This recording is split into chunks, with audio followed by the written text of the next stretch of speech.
You're listening to Two Bobs, conversations on the art of creative entrepreneurship with David C. Baker and Blair Enns.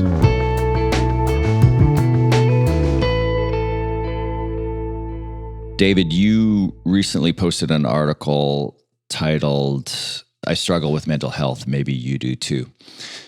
And when I saw that show up in my inbox, I wasn't surprised because we'd had a conversation a week or two before when we were recording our previous episode. You and I ended up talking about mental health for about 15 minutes, and then we agreed that, you know what, let's have this conversation again, and we'll record it. And you've been very kind of open and willing to discuss your issues. And I guess that was the impetus for the article. And I saw the article come across. I wasn't expecting it, but my immediate reaction was, I think in the 25 years that you've been doing this, advising creative firms, this is certainly going to be the post that creates the most feedback and has the biggest impact. And now we haven't talked since, we've traded some text, but 5 or 6 days later, how true is that statement? Yeah, if we can classify it as impact and not necessarily separate the good or the bad, then I would say you're absolutely right. I didn't really know what to expect. In fact, I actually felt like I should have talked with you before I submitted it as a friend to say, hey, do you need to save me from myself before I send this? Or I don't want to steal the thunder from the episode we were going to do. But anyway, back to your question, I quit counting at about 200 email responses from people. All of them were very kind. Some were from folks who said, man, thank you for talking about that. I don't know what to say, but I'm with you in spirit, one form or another of that. But most of them, the vast majority, probably at least 80% of them, said, oh my goodness, I had no idea. This is how I've struggled. My father tried to commit suicide twice and failed, and now he's in a wheelchair. My husband had a mental breakdown and left me with both kids. I've struggled with this forever, but I haven't ever talked with anybody. My brother and my wife don't know. It's like, wow. So that was sort of the bit that was overwhelming to me because I didn't really know what to do with that. But I've been on the other side of it too with a couple of family members where they're struggling and you have no idea what to say, but it just feels silly not to say something, right? So you just say something, and people's hearts were really, really good, but I just didn't know what to do with it, right? So hundreds of responses so far. As much as I'm sure writing that was cathartic, and then all of the good sense of relief that comes with it. And I imagine, and correct me if I'm wrong, I imagine you probably felt like you'd done the right thing just based on the amount of feedback that you received, encouraging other people to speak up, because I had people reach out to me and said, I had no idea. David seems like kind of the perfect, flawless person. I can't imagine that he would ever suffer from anything. Yeah. You corrected them quickly, I'm sure. I set my wife straight after that. I said, yeah, you don't know him like I do. Yeah. But has it also opened a can of worms for you? Because here you are trying to maybe let go of something. Yeah. I'll let you speak to your motivations. But from the stories, you must have had people ask you for help as well. Yeah, for sure. And in sort of a cry for help sort of way, right?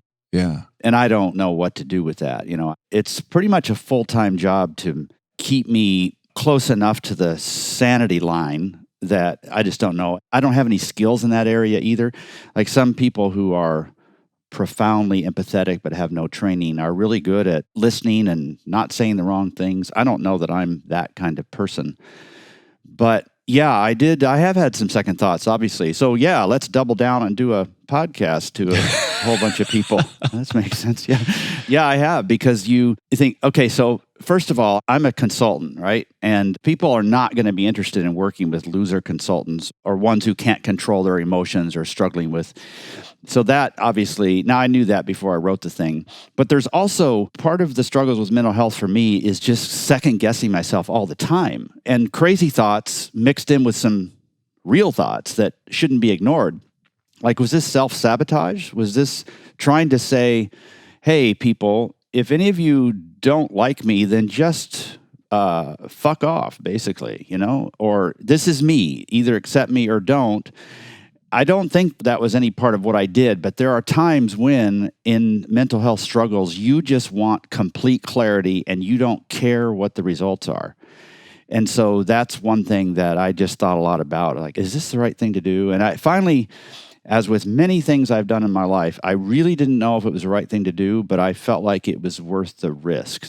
I kind of imagine 30 or 40 people out there who I don't have any answers for them. None. I really have no answers. I have a few answers for myself, but they're not necessarily transferable. All I can do is say, you're not alone. I can't help you. But if you think that God has singled you out and is punishing you with some strange mental disease, no, that's not the case. As far as I know, I don't have a direct line to God, but that's my belief there. And I just wanted people to have this sense that even though I don't have any answers beyond that, it's like, you know what? This is part of what it means to be human, and it's okay. It's not always fixable, but it's okay to at least know you're not being singled out and at least give you more freedom to talk about it with some people. So I kind of assume that the feedback I'm getting will die down pretty quickly here. And then 5 years, 10 years from now, somebody will send me a note and say, you know, that was an important point in my life. I began to just think a little bit differently about my struggles with mental health, how it's okay to talk about them. And that was really the longer term secret goal. And I know that'll happen. I've second guessed myself about this, but nah, I'd do it again. Yeah. Yeah. Well, as your friend and therapist, I really need another one.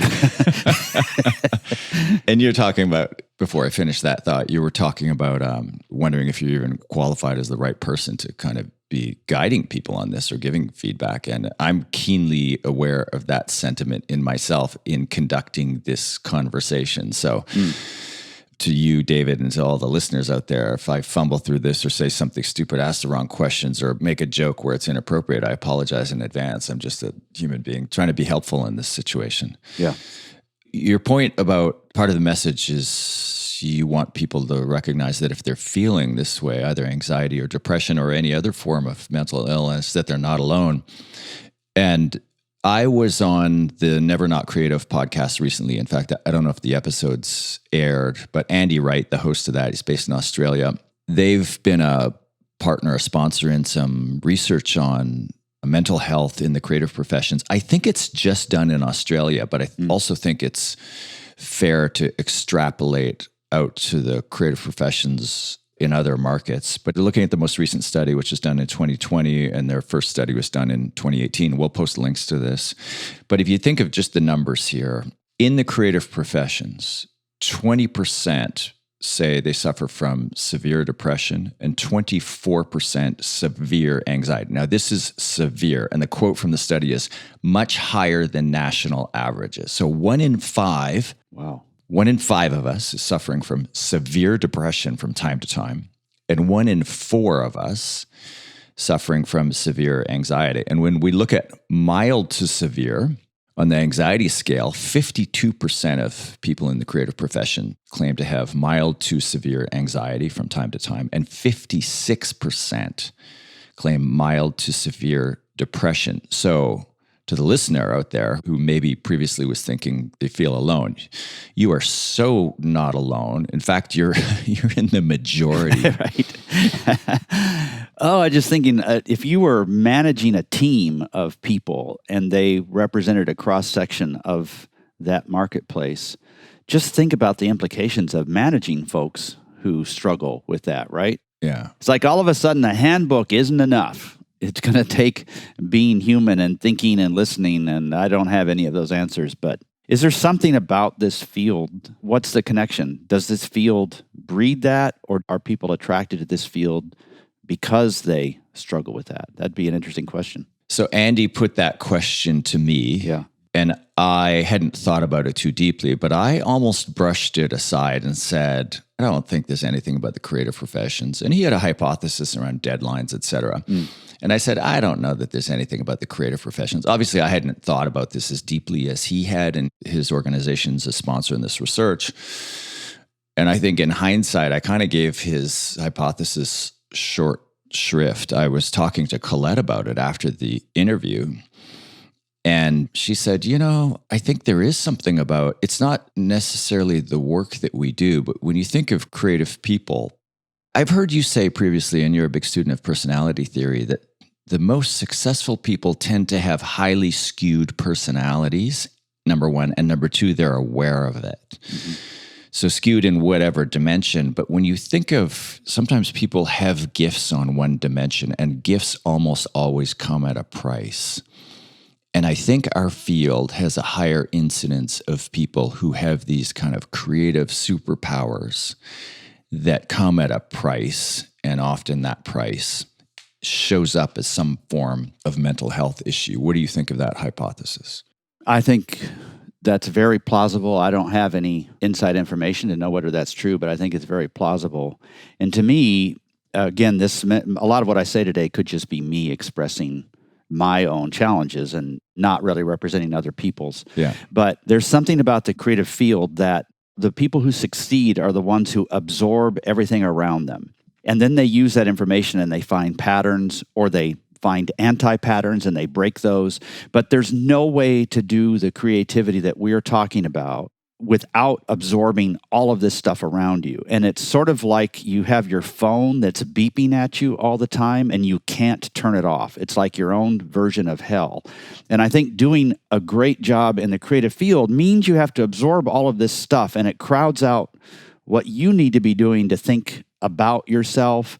There's less peace. At least that's how I experience it. I don't know if that's true for other people, but that's how I think about it. That's really interesting. I have a friend who speaks 9 languages and understands, I think, 13. And we've traveled with her, and she's very sensitive to the point where she can't go out for dinner because she's overwhelmed. And I didn't appreciate it, but we're in these global cities where there are people from everywhere. And you hear this cacophony of noise as people around you are speaking different languages. And it's easy to tune out because you don't understand. Right. She understands it all. Her antenna is very sensitive, and she picks up and processes everything that comes in. And it wasn't until she explained that, and I saw this connection between how sensitive she is to stimuli and the fact that she's tuned into all these languages. There's a connection there. And I never thought of that, the idea that creative people generally, to be good at what you do, you have to be good at picking up things from the outside, tuned into social, to cultural things, trends, etc. And you have to be empathetic as well, because you're constantly putting yourself in the shoes of whoever the target audience is. And that means, again, you're outside yourself and you're living inside other people all day trying to think about, all right, what messages will resonate with them? What are they losing sleep over? And it's like you're a therapist to the world 10 hours a day, and then you just stop for some odd reason and you realize, oh my goodness, I've just been thinking about everybody else. I've basically just shoved down whatever it is that I'm feeling. I describe myself in the article as a high-functioning, slightly broken human. And I think a lot of folks in this field fit that same category. I'm maybe a little too generous with myself about high-functioning, but I do think of myself as high-functioning, and I don't think that's incompatible with struggling in some way. I am not proud of the mental struggle at all. I'm a little embarrassed about it, but I can't ignore it anymore. Like, this has been a part of my life formally, it's been a part of my life for the last probably 15 years, where I've said, oh, something's going on here. And then really acutely in the last 10, where it takes some pretty intentional efforts on my part to manage it. You and Colette were on the receiving end of this, and I think we mentioned this in a previous episode, where I was just lost. And I don't know exactly when that was, but I think it was about 10 years ago, the same time I referred to in the article that we'll put in the show notes. But I remember like, oh, should I even call them friends? And I remember thinking, what must they think? Like, okay, can we meet at some resort in the desert and talk about nothing? Would that be okay with you? It's like, and that's partly why people like me and others who struggle with mental health just kind of keep it inside, because it feels stupid. Like, I don't even know if I want to talk. And if I did, what would I talk about? And like, all I want to kind of just go sit by myself at a bar with a lot of other people who aren't going to talk to me. Somehow that's what it feels like in a mental health struggle. And it's illogical from the outside, because people who really want to help you, they don't know what to do. And you sometimes can't tell them what to do, right? I remember a family member going up to him and saying, I don't know what's going on. I know something's going on. I don't know what to say. I'm here. That's it. That's all you can say sometimes. Yeah. And I remember that incident. And I knew you were going through stuff, and I knew we'd kind of crafted some sort of reason to get together and talk about each other's businesses. But it was really just about spending time together and being together. I think of that incident, I was tuned in to an extent of what you were going through, only to an extent. I knew you were struggling with various issues. But the impetus for this conversation, when we spoke a couple of weeks ago, I was saying to you that in the last, year or two, I've just had my eyes opened to how many people in my life struggle with anxiety in particular and depression. So the depression is easier to spot, I think.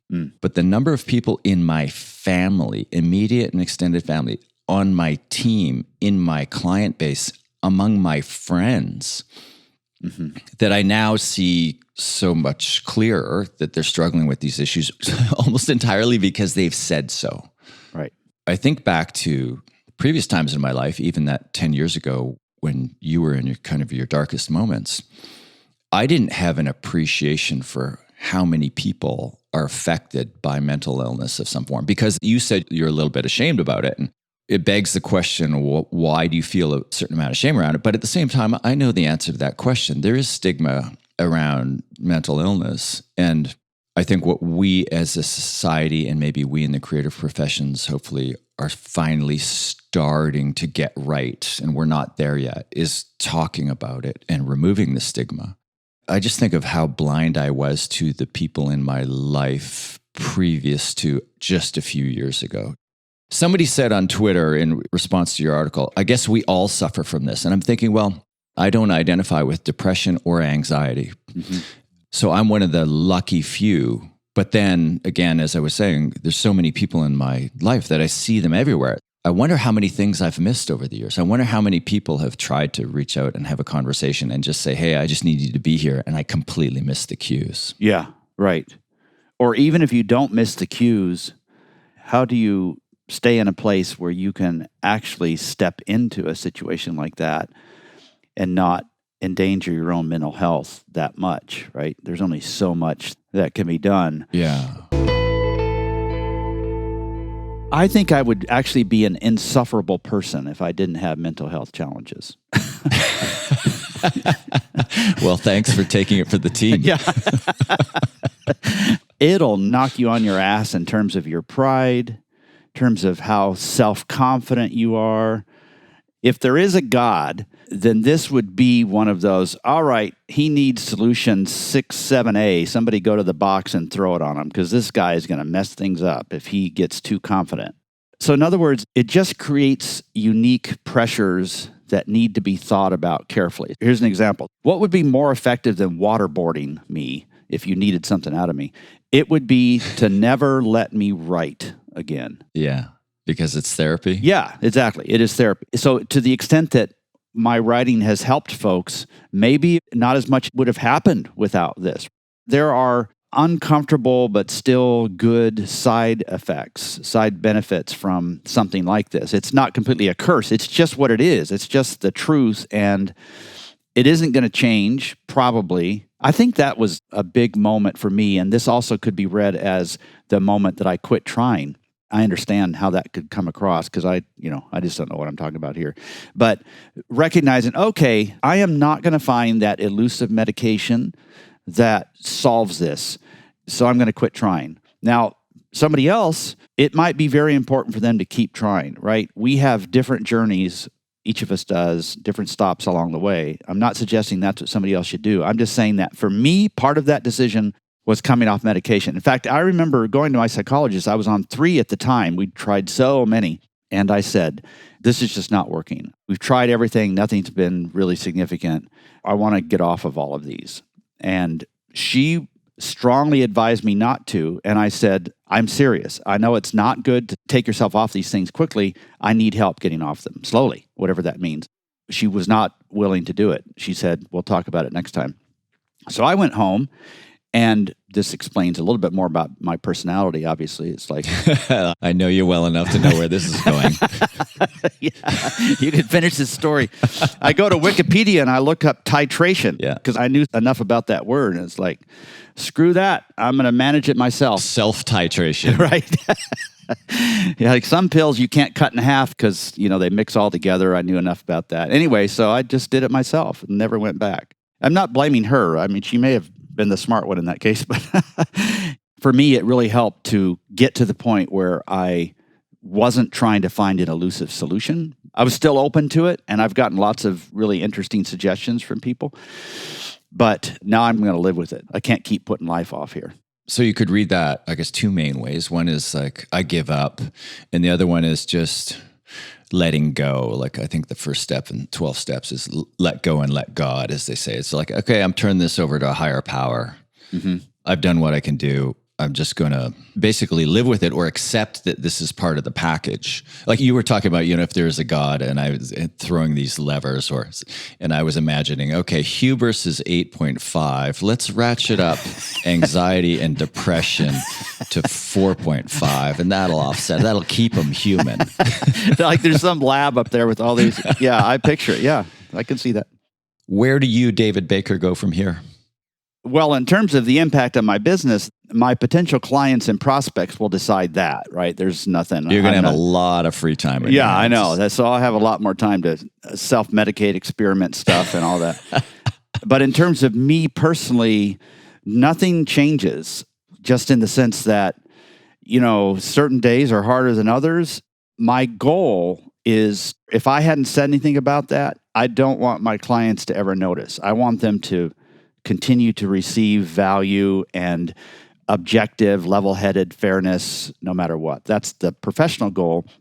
On the personal goal side, nothing changes because I just have to keep doing the same things, which it's different for everybody. In my case, it correlates pretty well with sleep, with activity, particularly outdoor activity. So I do a lot of that, with getting rid of toxic friends and clients in some cases, managing notifications, like I mentioned that earlier. I don't know, there's something, maybe it's just me, but the notification stuff just drives me flipping crazy.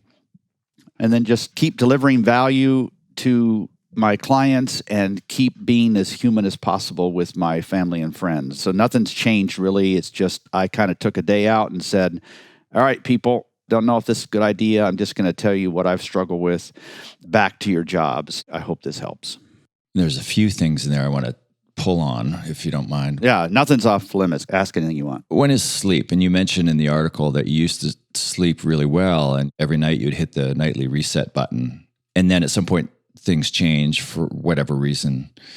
In this mentally healthy survey that I've referenced that we'll link to, sleep comes up in almost every either neurological or mental health issue, or just general as a biomarker for general health.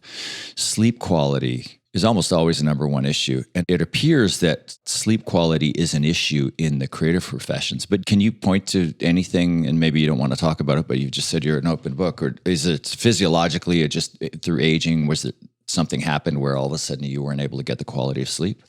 I think my wife rewired our sleep number bed just out of torture. No. Part of it was just aging, I think, anyway. Yeah. I've only been through this once, so I'm not sure. That you know of. Yeah, right. I don't know how related this is, but I've had 3 deep spinal surgeries and 4 other really serious operations in that area. And there's been a lot of pain associated with that, and a lot of physical therapy, or what I call physical terrorism, by PT doctors.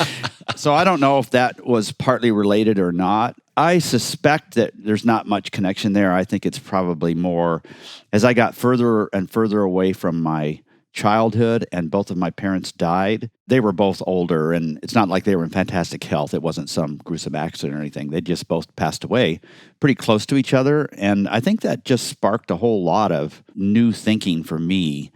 As the oldest son, I had to dive in to fix all the estate mess. It was a whole disaster, and it was very expensive. And you're doing all that, which has to be done, but then all these feelings are coming up. And I think that's probably what contributed to it feeling more like a crisis. Is who am I now? My parents are gone. What can I keep blaming on them?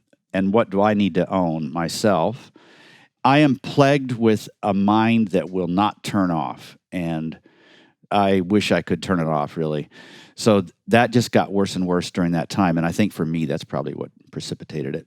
I remember that. I remember your parents dying rapidly. You were in quite a lot of physical pain, and then there appeared to be all the emotional stuff from the death of your parents. And it just seemed like you got hit by kind of the perfect storm of physical and psychological stuff all at the same time. And we had a granddaughter who died at 3 weeks Right. old, and Julie's dad died unexpectedly, and my best friend died from cancer. It was like, it was just a lot of stuff all at once.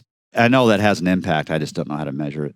Well, I mean, I think people listening to this, some people have lived that reality with the different variables and worse. And then others who've been kind of blessed listen to all of that at once and think, how the hell would I ever survive that? Yeah. I remember you sending me a note. You're in your deep introspective moment saying, well, if this doesn't work out, I could always go do, and I forget what the other thing was. And I waited a couple of days and I sent you a note saying, what the fuck do you mean if this doesn't work out? You're David Baker. You've had a greater impact on this field than anybody else on the planet. Get your shit together, man. Yeah, this is you, my kind friend, being empathetic and helpful, right? The shoulder to cry on when you need one. Well, that's why I'm not even all that comfortable talking about all these contributing factors, because by any measure, I have so much. There's nothing I lack, and it feels like such a slap in the face to people who struggle with the same things that I do, but are thinking about food or childcare or losing their job, or it's like, I don't have any of that stuff happening. So it just feels stupid to even, and that's part of what happens with mental health is you feel like anything sounds like an excuse, or maybe you deserve this. That's the biggest challenge with mental health, is that it is illogical. And that's why CBT, cognitive behavioral therapy, it just didn't work for me, because my therapist would say something and give me an exercise. It's like, no shit, I know this stuff. Like, I'm not learning anything here. I would have been a bad patient. Oh my God. You're a poor therapist, and you've joked a few times about wearing therapists out. Oh man, I guess I am your therapist, unofficially. This issue of talking about it, and I just can't say to you enough, and I know you've had hundreds of people already say this, just you talking about it, I think is so helpful, so impactful. Here's a line from this study I've been referencing, Mentally Healthy. Compared to 2018, we're 24% more likely to consider disclosing if we've been diagnosed with depression, and 22% more of us believe that our peers won't be treated differently if they were to disclose a mental illness. That's a difference in 18 months. So there is definitely some momentum on this front where people feel like it's more okay to talk about these things. And I hope, well, I know your post is going to have a significant contribution to that. I hope this discussion will too. You opened your piece. It was so well written. I mean, it's such a difficult topic, and it was just so well written. But you open it by saying, this isn't me being brave. This isn't me crying for help. This isn't me with any answers. But to that last point, again, not putting you on the spot for answers, but as you point out in this article, many of your readers and our listeners, they're in leadership positions. So whether it's them struggling or whether it's them opening their eyes to their team members struggling, do you have any parting thoughts that you want to share with people on how they might think about things or do things differently? Well, one safe conclusion I think we could make is that it's really good to at least write, to be honest with yourself. That's what writing is, really. And because there's people looking over your shoulder, it keeps you honest with yourself. But even if there's nobody looking over your shoulder, just writing for yourself, I think that would be really good. And then being more candid about this with the people around you, not so that they will understand you better, that might help, but so that they can understand themselves better. That's kind of what we're doing. Some of the most fulfilling things you could do are the things that you aren't doing for yourself, you're doing for other people. And there's just so much hope that just builds up when you have the right mix of outward looking, thinking about other people without using that as an excuse to not look at what's going on in yourself. So a good balance of that stuff. I just don't think there's a whole lot of downside in honesty. don't take my statement too far. Everything you say should be true, but you don't necessarily have to say everything that's true. But I do think in this space, there's room for more honesty, even if you don't do the crazy thing of writing your entire list, but just talking with maybe your coworkers, maybe your families, somebody else. The solutions are different for everybody too. And it's okay to find your own path. And you're not going to solve this probably. You're just going to find some easy truths with yourself that will need to be maintained. You're never going to be able to withdraw all the troops. There's an easy truth there. Figure out what that is for you. Be honest if it helps you, if it helps other people, or both. And every day, it's every day. Get up every day. Keep doing what you need to do. It's like, got through today. That was good. All right, what's happening tomorrow? That's kind of how I have to think these days. One day at a time, as they say. Yep. Well, personally, I want to thank you for writing the piece and being so open to talking about it. And I know I speak for thousands of people out there who are appreciative of you kind of showing the way. And one of the things that I take away from this is if you're struggling with any of these things and you've benefited from David telling his story, just ask yourself, are there people in your orbit, on your team, in your family, in your life who might also benefit from you opening up a little bit? The biggest thing that we can do as a profession together is to make sure that it's okay to talk about it. So let's keep talking. Thanks for this, David. Thank you, Blair.